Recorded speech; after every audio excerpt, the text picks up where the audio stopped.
everybody. My name is Raze Chaos. You've made it back to my channel, and Raze is excited about this one. Raze loves this character.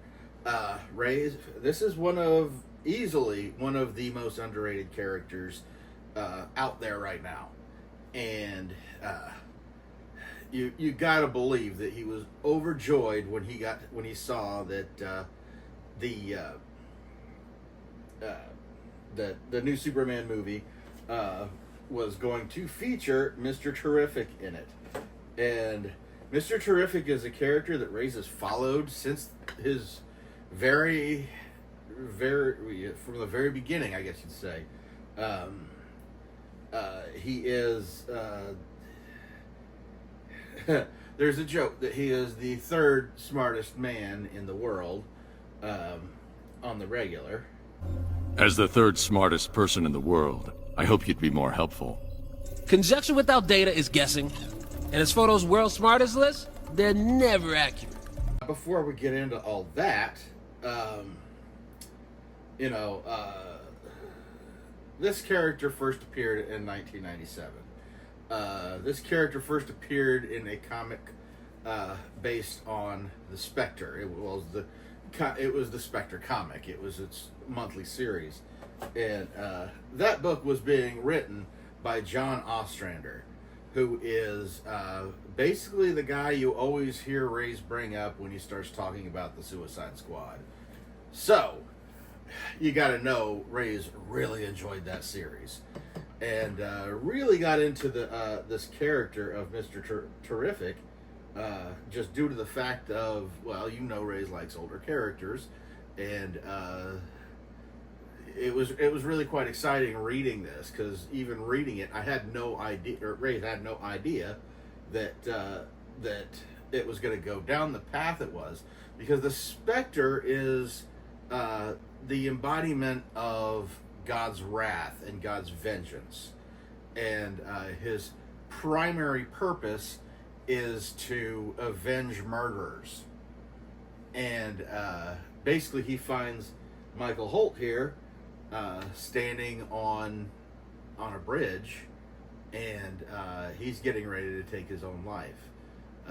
The reason for taking his own life is because he's Michael Holt.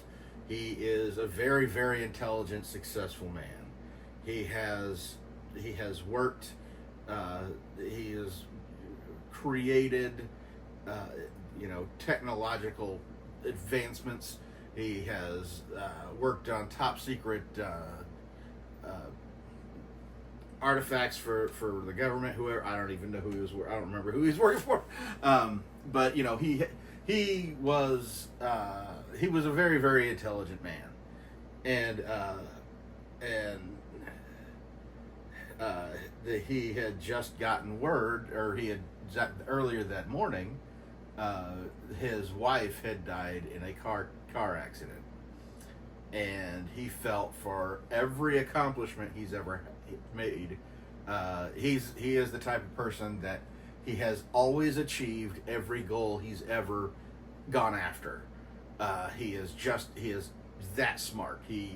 Once he sets his sight on something, he will accomplish his goal.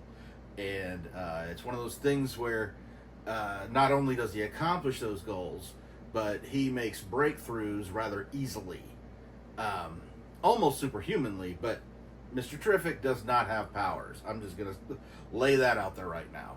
The closest thing to a power he has is his brain is like abnormally good. He is a problem solver, and now he is dealing with the situation where his wife has died, and there's nothing he can do about it. And now he's got this gaping hole in him, which Raze can relate. You lose somebody that close to you, and you will feel it. And the Spectre basically shows up and starts telling him about the original Mr. Terrific, Terry Sloan, from the golden age of DC, the old World War II fighters, and how Mr. Terrific had no powers, And he was in that very same predicament because every goal he had ever attributed to, he had accomplished. Though, while there was a bit of a difference that, Terry Sloan's accomplishments were more sports and athletic related. He was like one of the fastest men on earth. He was able to win Olympic gold almost effortlessly, almost at a superhuman level. And he basically saw no challenge left in life and didn't know what to do. So the Spectre points out to Michael Holt here that, he was, let's go ahead and do what Terry Sloan did, and he became Mr. Terrific, and he joined the Justice Society. And he said, finding that hole of doing great things for other people, helping people in a massive way, just leading by example in a manner of always accomplishing your goal and being an advocate for fair play, being that he would not take any unnecessary advantages to get to where he was going. He would not take, he wouldn't take any, backhanded deals. Like I said, no unnecessary advantages. He basically did it on his own, and he did it by the rules.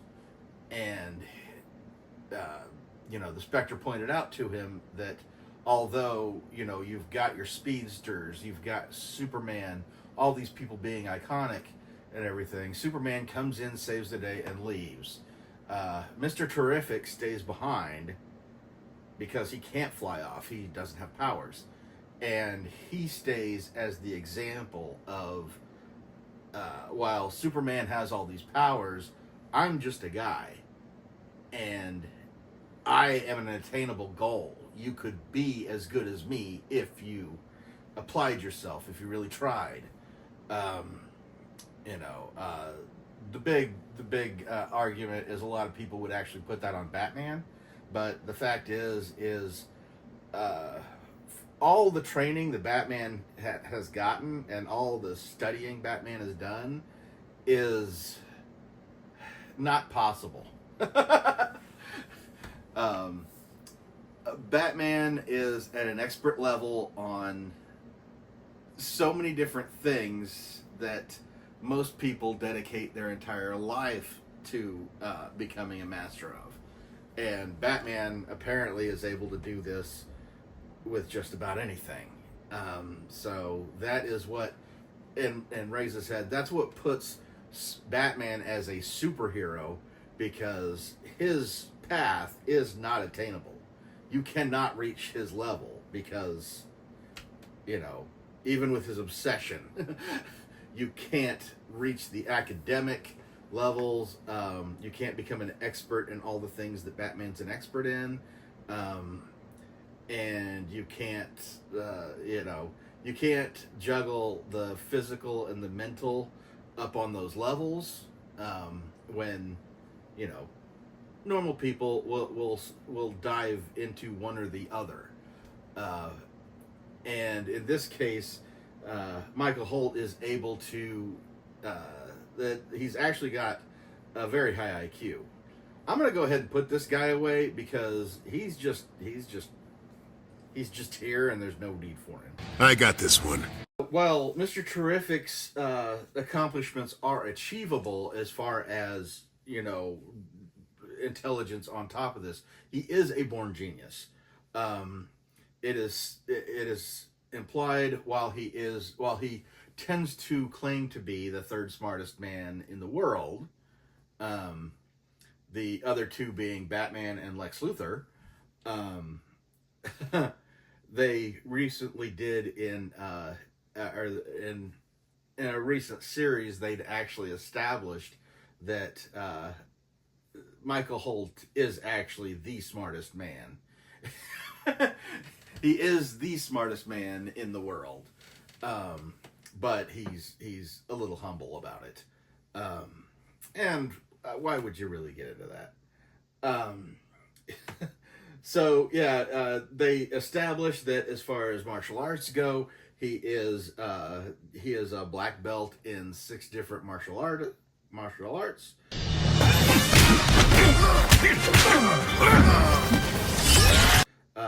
Like I said, he is he was he was a foremost authority on theoretical physics when he was 6 years old. He created the T-spheres that he uses, which I'll get into those later. But yeah, he's just an all-around great character. Really couldn't get into what they had a version of him in Arrow, but it wasn't Michael Holt. The character, while he did go by Mr. Terrific, his actual name wasn't Michael Holt. He still last name of Holt, but I don't remember. I believe the first name was wrong, so it wasn't Michael Holt. So they didn't really touch him. But they'd established him. They basically used that time to establish him in that issue and reveal him as the new Mr. Terrific. And that was in 97. And aside from being in a couple of JSA classified file books, kind of like the Who's Who, where they give you the background on the character, they didn't use him. And he did not reappear until 1999, which that's what bugged the crap out of me. They'd introduced this really awesome character, and then they did nothing with him for 2 years. They give you hints of him showing up in the JSA classified things, given a background, and you'd see a costume that didn't look the same as it did the last time you saw him, but it was driving me crazy, honestly. And then when he does come on, they revamp him a little bit. You just saw him basically stopping a couple kids that were getting ready to rob him on the night he was getting ready to kill himself. They revamped his initial story in the respect that it wasn't just his wife that dies in the car accident. It is his wife, his unborn child, and his brother. Because apparently just his wife wasn't enough. And they were like, no, he's a DC character. We got to load more trauma onto this guy. So, yeah, he's carrying a lot. He's carrying a lot more loss at this point. And so they establish him as more of a tech guy at that point, and they introduce the T-spheres.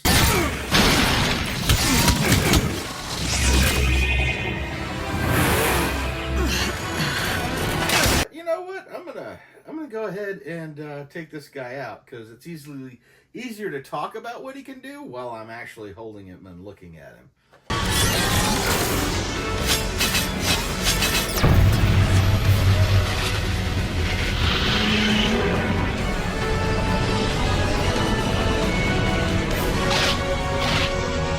So aside from some obvious little changes to his look, it's actually very, very close and accurate.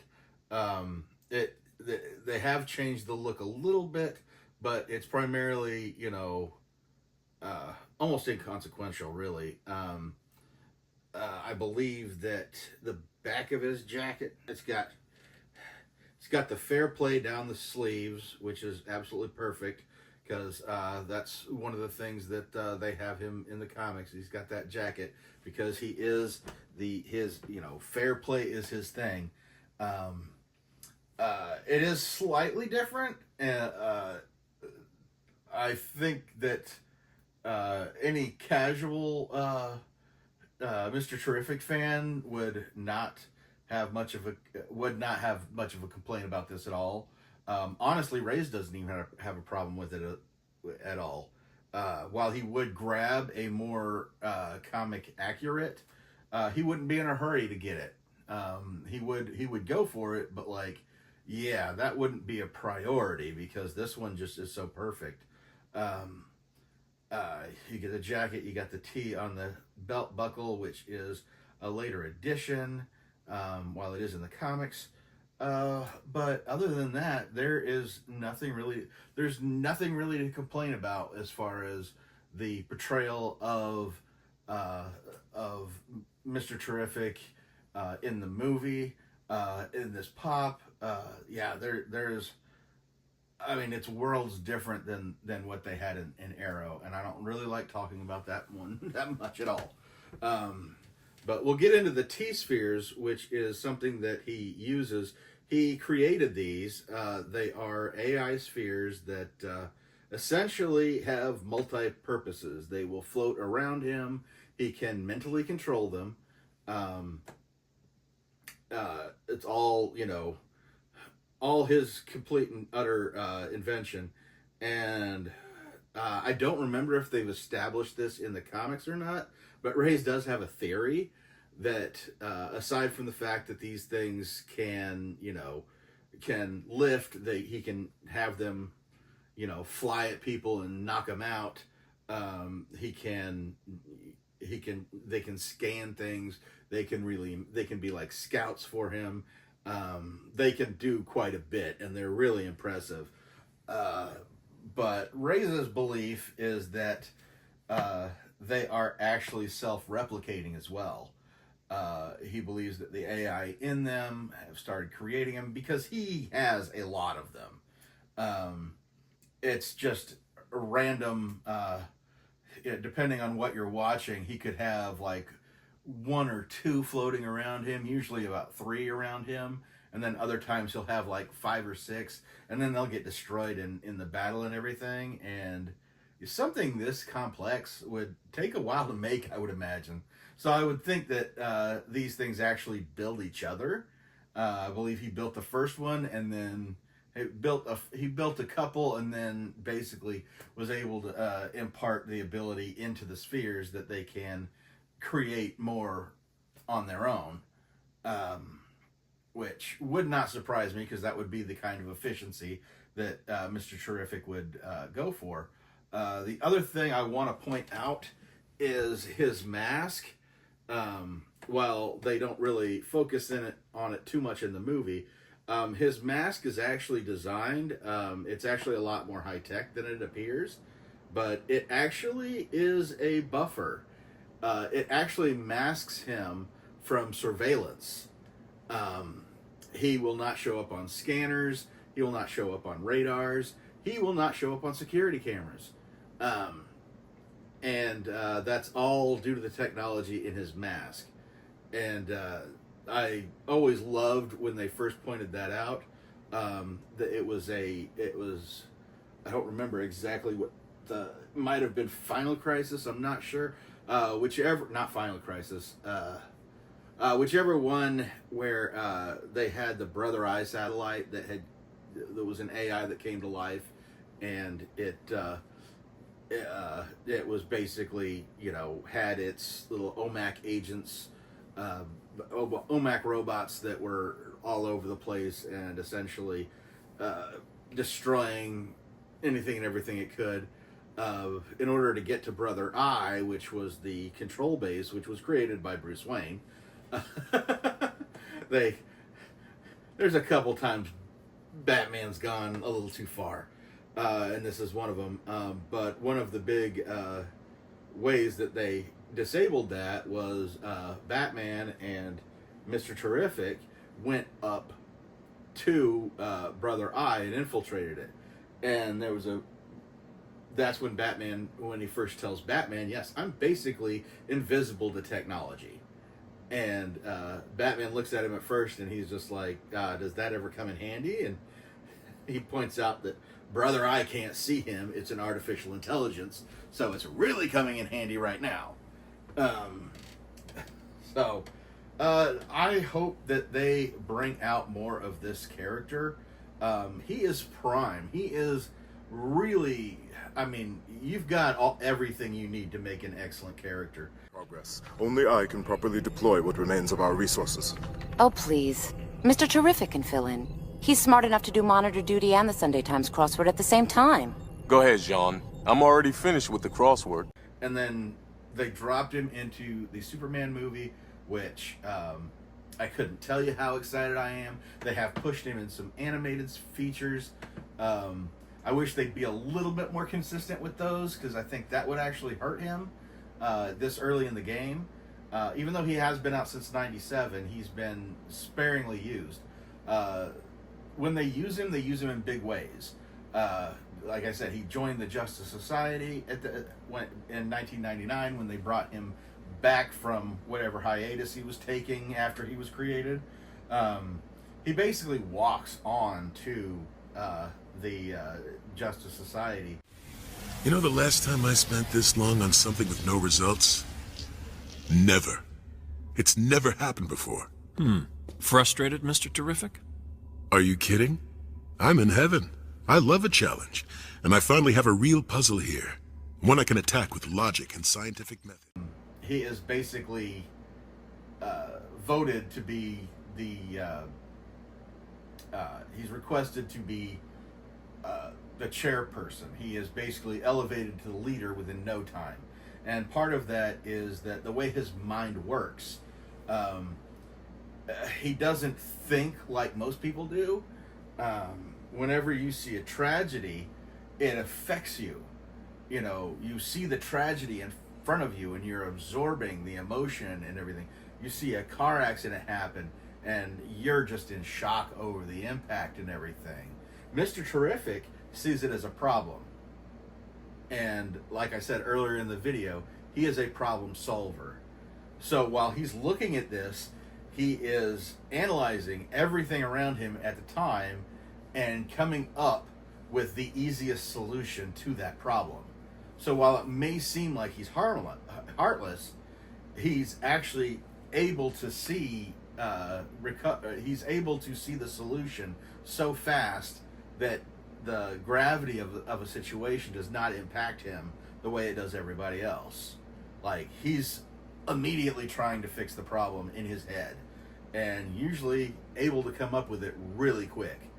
And that's he's almost like a machine in that respect. But you know, they do let you see the human side of him, and I think that's part of what makes him a really awesome character.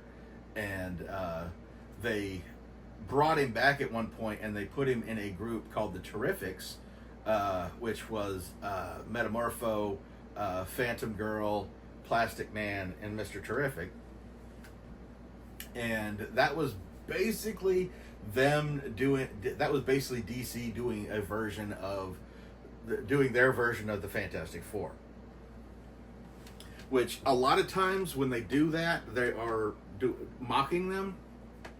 In this case, it was almost an homage. It was like, yes, we have got the characters, we've got all the pieces to build this team together, and they were going to. And I will say I did get a little excited, and I was hoping that I would be able to guess other characters. When I saw Metamorpho was in that, I was just like, oh, are they going to have, in the Superman movie, I was like, are they going to have Plastic Man? Are they going to bring out Phantom Girl? That would just be awesome, because they all go around in Mr. Terrific's T-car and Terrific car, whatever they call it. I don't remember. But I've read some of the Terrifics, and it really does focus on Mr. Terrific's brain power, and I'm really loving it, because they are kind of popping in and out of the multiverse. They're kind of exploring that, because they're all kind of displaced, and they're all tied together in this series. I know the series is wrapped, so I don't know quite how that ended. I believe Raze has only got like the first 2 books, but it was enough for Raze to absolutely love it. And I do know that they are putting out a current Mr. Terrific series, which I am really hoping. I don't know if it's a mini series or an ongoing series, But I think, okay, that's great. You've introduced this character. I hope this series is good, and I hope it really establishes just how awesome this character is, because he's got potential. He's got Batman potential if they want to do it, if they want to focus in on him. After all, you're only the third on the smartest person list. Well, I prefer not to draw too much attention to myself. Who do you think wrote that list? Raze is just going on about it. You would think, but yeah, he should be in the top echelon of DC characters at this moment. But due to I guess not knowing exactly how to use him, you know, I don't know if it's just I can't speculate on why they haven't used him more, but they have been using him more. They have been. They just haven't like tossed him out. He didn't come out of the gate running. They kind of created him, didn't know what to do with him, but he's slowly but surely gaining momentum, and I would love to see the fact. I think I even saw that Hot Topic has a terrific jacket that has fair play down the sleeves. Raze is thinking about it. That would be so cool, but always love it when I see somebody cosplaying this character, but I'd like to hear from some of you guys to hear if you even know anything about this character. Like I said, he primarily was in the Justice Society after his first appearance. He did have a series in the New 52, which Raze kind of avoided because, of course, he did, because it's New 52. He was in the Terrifics, and now he's in the Superman movie, and yeah, I hope we see a lot more of Mr. Terrific, because I really love the idea that he's a down-to-earth he is set up to be a great role model for kids especially, and I think that's just the kind of hero that people need, and I want to see him. I want to see them push him to the moon and back. But I'm going to go ahead and get out of here now, because Raze has really gone on and on about this. And he's already let this video run way too long, and it's going to get put up way too late. So, sorry you got another late video, but it's still coming. But I'm going to go ahead and get out of here now, but never forget that life is full of odd moments. You never know when you're going to be defined.